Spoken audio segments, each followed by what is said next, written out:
Viu? Quem sabe, sabe, né, Mário? Aleluias. Eu quero convidar você a abrir a sua Bíblia no livro de Lucas, capítulo 19, verso 10. Lucas 19, verso 10. Aqui está a razão de ser de Jesus. E o tema desta mensagem é o Jesus que ainda não viram. O Jesus que ainda não viram.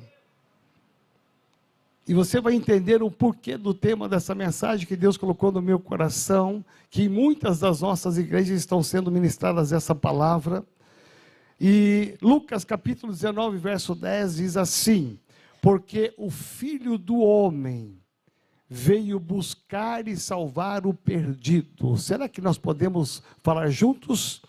Porque o Filho do Homem veio buscar e salvar o perdido. Você pode dar um pouco mais de força na sua voz, aí, de ênfase, vamos lá?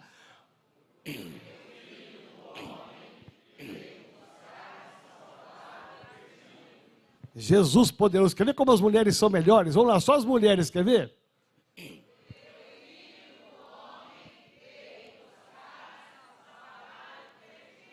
Isso, vamos lá os homens agora, comigo, vai, 1, 2, 3.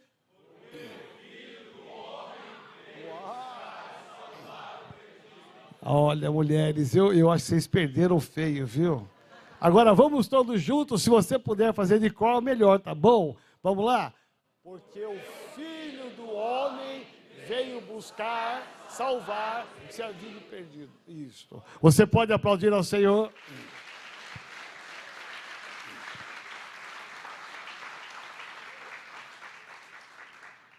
Por que celebrar o Natal? Qual é a razão de ser? Porque estamos aqui no calendário romano, entenda-se bem, há uma parada para celebrar o nascimento de Jesus. Por que é que nós paramos para celebrar? Nós temos que ter firmemente o nosso olhar para Jesus e tomar muito cuidado com as distrações. Muita gente está celebrando o Natal, mas está tão distraído que Jesus não é o principal motivo do Natal. E para nós entendermos o sentido do Natal, que é o nascimento de Jesus, nós temos que voltar um pouquinho na história. Entender lá no princípio do Jardim do Éden, porque Deus tinha um propósito. Diga assim, tudo que Deus faz, Ele tem um propósito. Agora olha para esse irmão e fala para ele assim: você nasceu com um propósito. Não foi ao acaso. Você está nessa igreja porque Deus tem um propósito. É interessante porque Deus criou o mundo e todas as coisas e colocou ali o homem e a mulher. Deu a eles a autoridade para governar todas as coisas.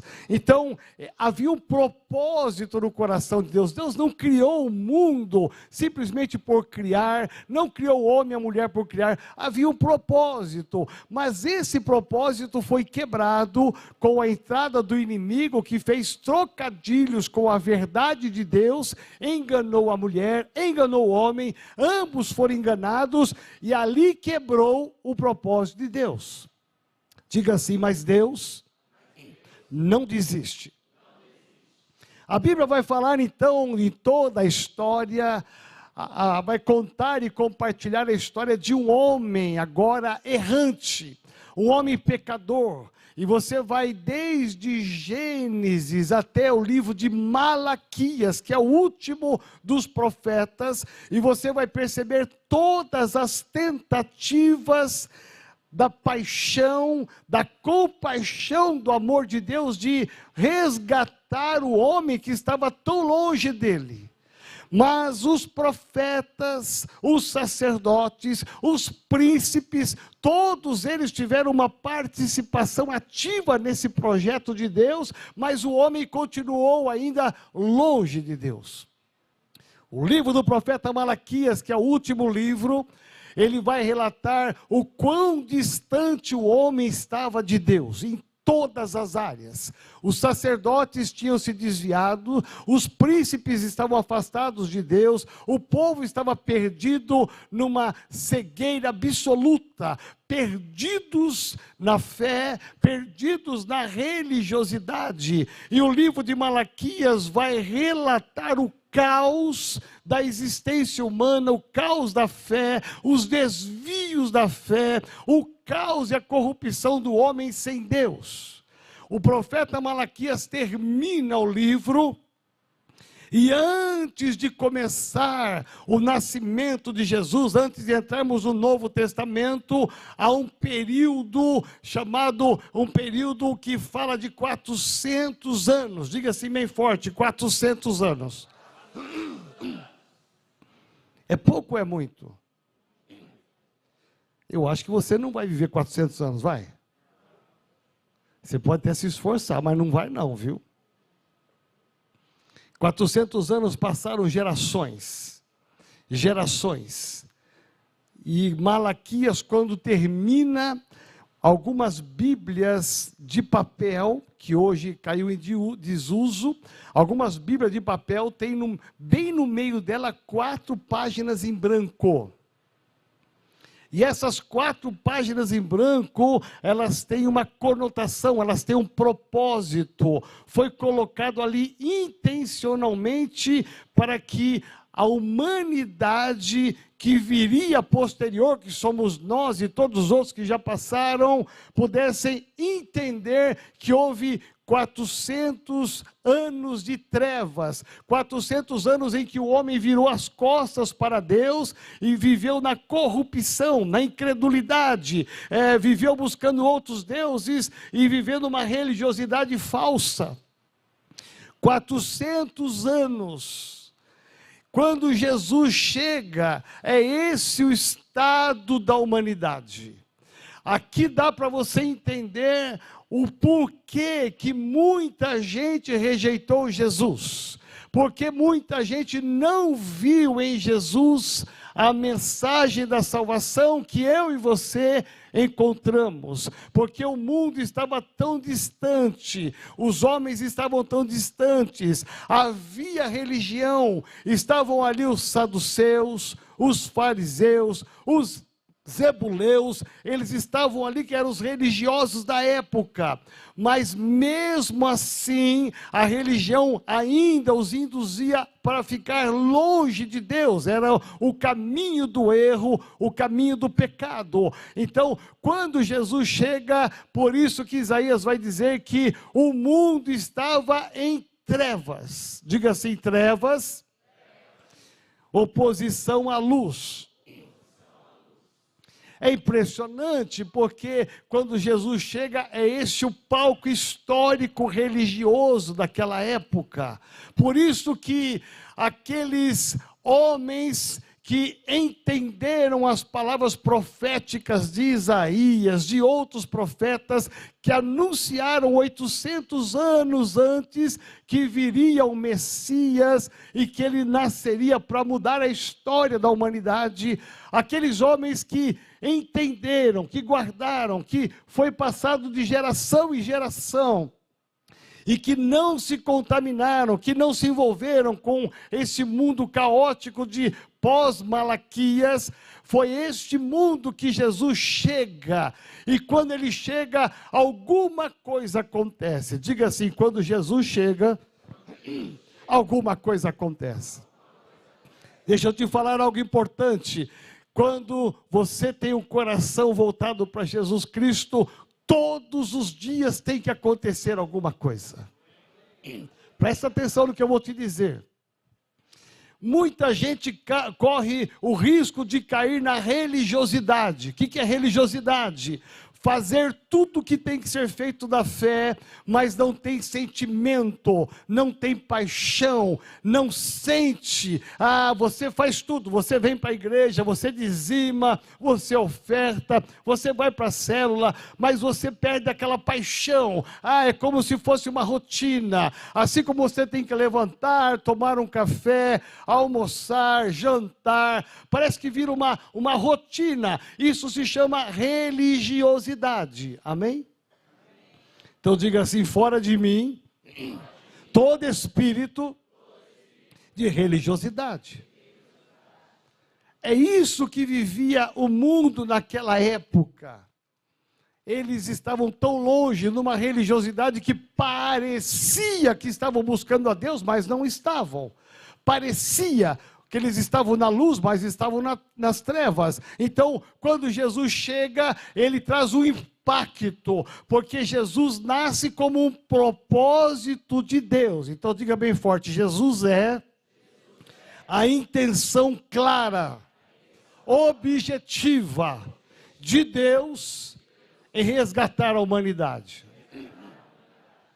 Presta atenção, não é que foi ao acaso, de repente Deus estava lá, ele de repente sentiu de mandar Jesus para ver o que ia acontecer, de repente alguma coisa foi tocada no Deus Pai para mandar Jesus Cristo. Não, Deus estava acompanhando, Deus estava vendo o que estava acontecendo, e a mesma história do passado aqui, biblicamente, como Deus foi intencional em criar o mundo, em criar o homem e a mulher, assim como ele teve um propósito, e na história ele vai ter propósitos, e nada acontece.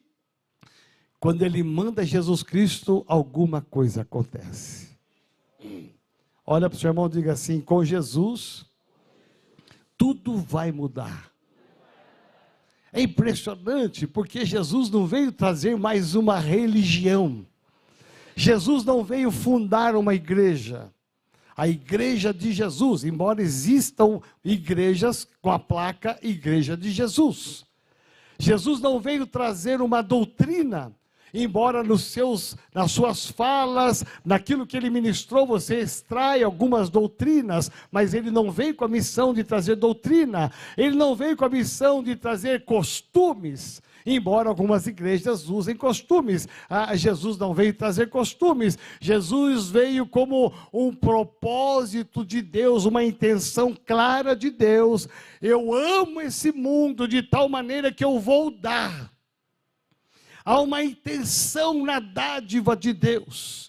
Não é que foi o acaso, não foi simplesmente algo que aconteceu ocasionalmente, não. Há uma intenção no coração de Deus de nos amar, e esse amor se torna matéria, ele se torna real, e Jesus Cristo é a matéria, a materialização do amor de Deus.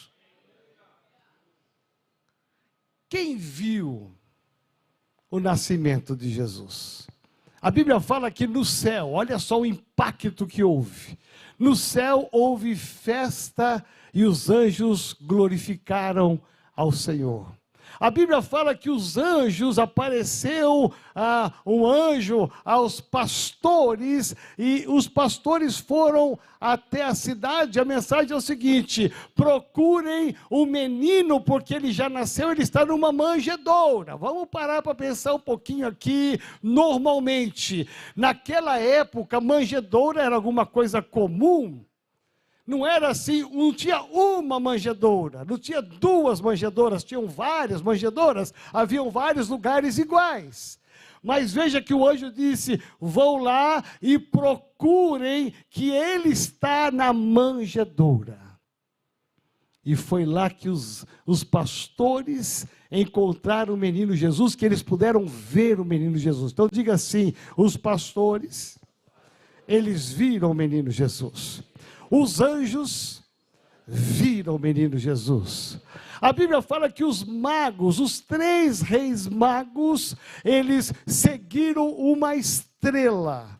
Preste atenção, há uma estrela, há uma movimentação celestial. Essa estrela para exatamente em cima onde o menino estava. Então diga assim: até os magos viram o menino Jesus. Aí você vai um pouquinho mais adiante na palavra, e você vai perceber que Simeão, um homem de muita idade, foi cantado aqui a história de Simeão, semana passada, um homem de muita idade, ele quando vê Jesus Cristo, ele ali no templo, ele vai olhar para Deus e vai dizer, assim como os meus olhos contemplaram o nascimento de Jesus, as promessas, as profecias do passado se cumpriram. Eu aguardava a promessa, agora, Senhor, pode me recolher, porque o teu propósito se cumpriu na minha vida. Veja a manifestação da presença de Jesus, quando alguém olhou e viu o nascimento de Jesus, o Jesus que não apenas nasceu, mas hoje nós olhamos a história completa de Jesus, porque só o nascimento não teria o sentido pleno. A Bíblia fala que Jesus nasceu e no seu ministério, ele vai exercer o ministério tão forte, que ele vai curar pessoas. É impressionante, porque lá no leprosário existiam centenas de leprosos, havia uma aldeia de leprosos. Jesus, ele nasce com o propósito de morrer numa cruz, mas no seu ministério, ele vai atrair a glória do Pai, e ele vai trazer a cura para aquele povo. No leprosário, todos souberam que havia um homem chamado Jesus, que poderia curar de algo incurável, porque ele era o Deus do impossível. Então, a Bíblia fala que um único homem, Evangelho de Marcos, capítulo 1, vai registrar que um homem, ele teve a coragem de sair do leprosário, correr até onde Jesus estava, olhar para Jesus e pedir, tem compaixão de mim. O único leproso. Onde estão os demais leprosos? Eles ouviram, mas não viram, e suas vidas não foi transformada. Aquele homem, o único homem que se contrasta com uma multidão de leprosos, ele vai ter uma experiência que os outros não tiveram. Quando ele vê Jesus, ele sabe, aqui está o propósito de Deus da minha vida. A minha vida será transformada porque eu vejo Jesus. Você vai andar um pouco mais à frente nos evangelhos e você vai encontrar Jesus no poço de Betesda. Eu tive o privilégio de estar lá por 3 vezes. E você vai ver que era um poço enorme, com vários pavilhões, vários andares. E ali tinha centenas de pessoas doentes em volta. Cada uma com uma situação pior do que a outra. E havia um homem ali com muitos anos, e todos eles olhando para a água, porque quando vinha o anjo e mexia a água, o primeiro que mergulhasse ali seria curado. Aquele homem era um paralítico, e sempre que o anjo movia a água, alguém passava na frente, ele ficava para trás. Mas Jesus, que é o propósito de Deus, chega ali, e Jesus simplesmente vai olhar para aquele homem e vai dar uma palavra de fé. Pega o teu leito, levanta e anda. Diga assim, o propósito de Jesus está se cumprindo. Veja bem, Gandhi nasceu e Gandhi morreu. Jesus nasceu, morreu, mas ele ressuscitou. Preste atenção. Os profetas já falavam sobre isso. Jesus, por 3 vezes nos evangelhos, chama os discípulos à parte e fala para eles assim, preste atenção, o meu ministério não é apenas aqui. Jesus vai alertá-los dizendo assim, olha, eu vou ter que passar pela cruz, eu vou ter que morrer, mas fiquem tranquilos, porque ao 3º dia eu vou ressuscitar. Preste atenção, eu vou ligar agora os pontos, porque tudo que Deus faz tem um... Vou repetir, tudo que Deus faz tem um... Deus criou o mundo com um propósito, Deus criou o homem com um propósito, o homem se perde no pecado, mas Deus continua tendo propósitos. O homem está aqui 400 anos longe de Deus, longe do Pai Criador, mas Deus continua com propósito, e quando Jesus nasce tem um propósito, há uma intenção clara. Eu tenho um propósito de salvar esta humanidade, e é o que diz aqui no texto, porque o Filho do homem, Jesus Cristo, veio buscar e salvar o que estava. Aonde o homem estava aqui? Perdido, na cegueira, nas trevas. Então Jesus nasce ao reboliço celestial, ao reboliço na terra. O calendário romano muda e para todas as coisas. Antes de Jesus é uma coisa, depois de Jesus é outra coisa, porque Jesus é o marco principal da história da humanidade. Você pode aplaudir ao Senhor?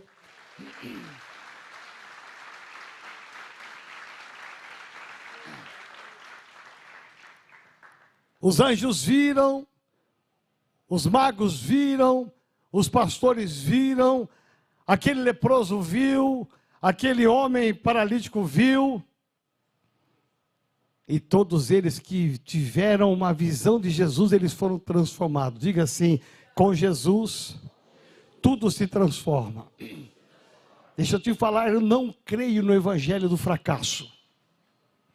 Você pode estar com um problema, mas você não é um problema. Você pode estar com uma luta financeira, mas esta não é a sua história. Deus pode mudar, Jesus pode mudar. Você pode ter uma luta no seu casamento, mas isso não é eterno. Jesus pode mudar essa luta. E eu creio, por quê? Porque quando eu tive a minha experiência com Jesus, os meus olhos se abriram. Paulo vai dizer a mesma coisa, a mesma experiência, a experiência de um homem posterior à morte, à ressurreição de Jesus Cristo. Jesus vai ressuscitar e o propósito de Deus lá do início, ele volta a existir, e agora a sequência dos livros da história humana que vai caminhando até que Jesus volte e busque a sua igreja santa, perfeita e sem mácula. Diga assim: Senhor, eu quero estar nessa igreja. Presta atenção, não é uma religião. Não é alguma coisa que você faz rotineiramente. Jesus está dizendo: eu vou voltar para buscar a minha igreja, aqueles que são apaixonados por mim.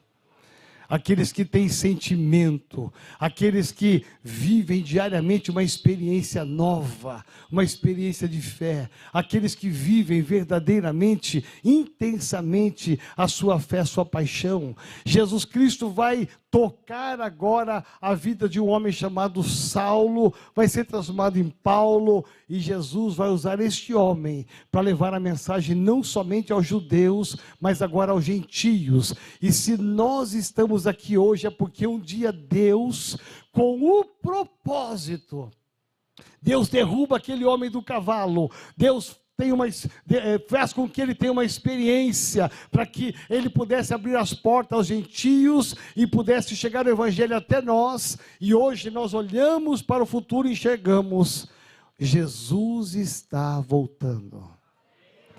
Dá uma olhada nos sinais, dá uma olhada nos sinais que estão acontecendo na humanidade.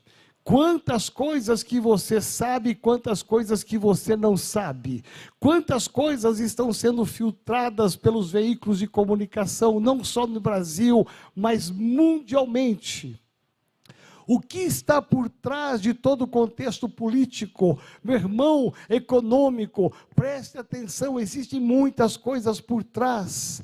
Mas quando nós olhamos para Jesus, e o autor aos Hebreus, ele vai dizer no capítulo 12, verso 2, olhando firmemente para o autor e consumador da sua fé, Jesus Cristo. Diga assim: eu não posso tirar os olhos de Jesus, eu tenho que olhar firmemente Presta atenção, neste Natal, eu tenho certeza que você vai passar com a sua família como eu vou passar com a minha família. Mas será que todos da sua família já viram Jesus? Há uma missão da igreja. Deus não permitiu que nascesse a igreja no livro de Atos apenas por nascer. Há uma intenção, há um propósito. Deus nos plantou, por exemplo, aqui na Praça da Árvore. Há um propósito. Eu não sei se você sabe, mas Deus nos deu esse prédio aqui. Deus nos presenteou com esse prédio para que nós pudéssemos ser a luz aqui nesse bairro, a luz nessa cidade, a luz nesse Brasil. A luz das nações. O mundo estava em trevas. Jesus é a luz. Ele veio e todos que olharam para ele enxergaram, é a luz do nosso Deus. Jesus vai dizer aos discípulos: vós sois a luz do... Então diga bem forte: eu sou uma luz. Olha para esse irmão e fala assim: você não parece, mas você é uma luz. Onde você estiver, você tem que brilhar. Então brilhe. As nossas roupas podem brilhar, elas devem brilhar. Olha quanta gente bonita, quanta gente com roupa bonita, amém? Olha para o seu lado aí direito, dá uma olhadinha. Quanta gente bonita, a roupa pode brilhar, mas o nosso testemunho, as nossas ações devem brilhar. Quando o texto diz que o mundo estava em trevas e que Jesus veio e eles enxergaram a luz. Assim como no céu que houve um reboliço na terra, e até os dias de hoje ainda há um reboliço, mas a igreja que sou eu, que é você, nós temos que entender, Deus nos plantou com um propósito, e o propósito é que todos os holofotes da igreja estejam fixos no único nome, que é Jesus de Nazaré.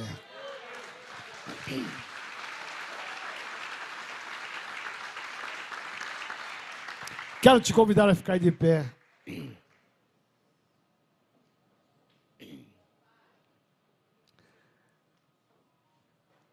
Nós temos hoje uma grande oportunidade. Você tem hoje uma grande oportunidade. Sair daqui sabendo que você nasceu com um propósito. Você não nasceu ao acaso. Você não conheceu Jesus ao acaso e para ser parte de uma multidão. Jesus te chamou para você fazer parte de uma família na fé. E Ele olha para mim, para você e diz assim: você é a luz desse mundo. Aquela estrela que brilhou e que apontou aonde estava a manjedoura. Aquela luz que ofuscou a vista de Saulo. É essa luz que as pessoas ainda não viram. Onde estavam as pessoas que viveram milagres sobrenaturais quando Jesus estava naquela cruz? Eles estavam ali acusando. Eles estavam ali falando palavras horríveis, simplesmente porque eles não viram a luz. Nós temos como igreja uma missão muito grande, e eu vou dizer para vocês, nós somos incansáveis nessa missão. Quem é líder de ministério, nós temos muitos ministérios na igreja. Eu sempre digo para o líder, e agora está na fase de nós estarmos elaborando o projeto para 2024. E eu sempre digo para o líder, quando você reunir com seus liderados para preparar a agenda do próximo ano, tenha em mente duas coisas. A primeira delas, tenha em mente que você vai proporcionar um momento muito forte de comunhão, de koinonia com os irmãos.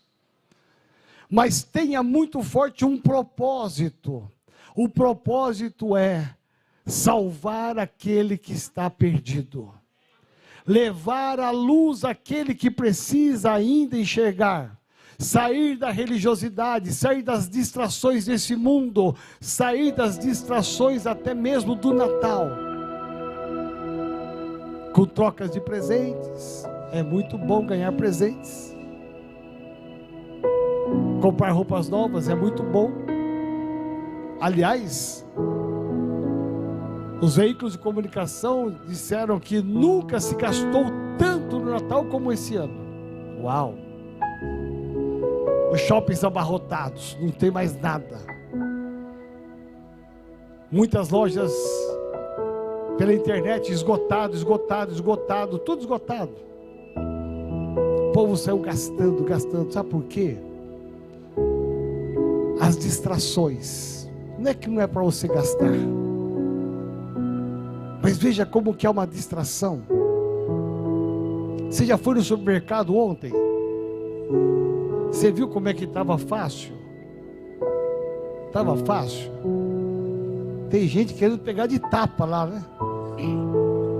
Todo mundo querendo. Uma disputa pela comida, por isso, por aquilo. Percebe que a mente da pessoa, ela está sendo levada por uma distração. Nada conta, deve fazer mesmo uma ceia maravilhosa hoje à noite. Deus vai te usar. Pastor Alex colocou no mês agora de dezembro várias dicas na nossa rede social para você fazer hoje, na noite de Natal, vários textos para você ler, parar e ler, porque parte da sua família ainda não viu o que os anjos viram, parte da sua família não viu o que os pastores, que os reis magos viram, parte da sua família ainda não viu o que você viu, o verdadeiro sentido do Natal, que é Jesus. Então você tem hoje uma grande oportunidade. A primeira oportunidade é hoje à noite. Talvez você vai falar assim: meu Deus, mas o pessoal da minha família leva cerveja, vinho, é tudo cachaçada. Não tem problema.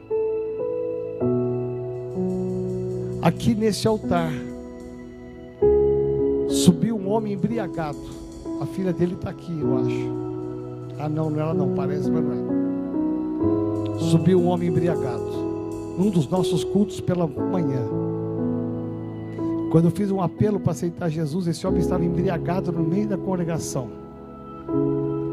Ele sobe aqui na frente com um cheiro terrível de bebida. Confessa Jesus Cristo. Ele desce, vai para a sala para oração. E depois de muito tempo eu encontrei com ele aqui na saída do encontro com Deus de Homens. E ele hoje está nos Estados Unidos. E ele disse assim: o senhor não vai acreditar o que aconteceu comigo. Eu estava bêbado naquele culto, embriagado, cheirando. Eu subi no altar cheirando. O senhor não vai acreditar. Quando eu desci do altar, eu não tinha mais cheiro algum. Nada.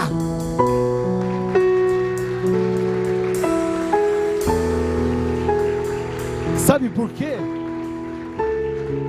Porque viu Jesus. Só isso. Ele viu. E Jesus vem para cumprir. Então, nessa noite, seja você ousado. Peça uma oportunidade antes de começarem a comer, a brincar, fazer qualquer coisa. Dê uma palavra, conte o seu testemunho, nem que for de 3 minutos, 5 minutos, mas seja um instrumento nas mãos de Deus. Hoje você tem uma oportunidade, porque talvez você vai encontrar com parentes que faz anos que você não vê. E de repente essas pessoas vão olhar para você e falar assim: é a luz, é uma luz. Jesus disse: vocês não serão a luz desse mundo, vós sois. Vocês são a luz desse mundo. Deixa a sua luz brilhar nessa noite, mais do que qualquer outras luzes que vão estar onde você estará. Deixa a sua luz brilhar. Segundo lugar, nós como igreja devemos ser incansáveis daquilo que Deus tem como propósito desde o início. o propósito da vida de Jesus, o propósito do seu nascimento, da sua vida, sua morte, sua ressurreição, e a Bíblia diz até que Ele volte. Nós temos que, como igreja, uma missão, somos implacáveis nessa missão. Estamos construindo lá no Vale, estive essa semana, terça-feira, estamos construindo mais 160 lugares, para mais 160 pessoas ali, para chegarmos a abrigar ali 370 pessoas, sabe por quê? Porque nós queremos aumentar a nossa capacidade de alcançar vidas para Jesus. Põe a mão no seu coração, feche seus olhos e diga assim: Senhor Jesus, eu abro o meu coração nessa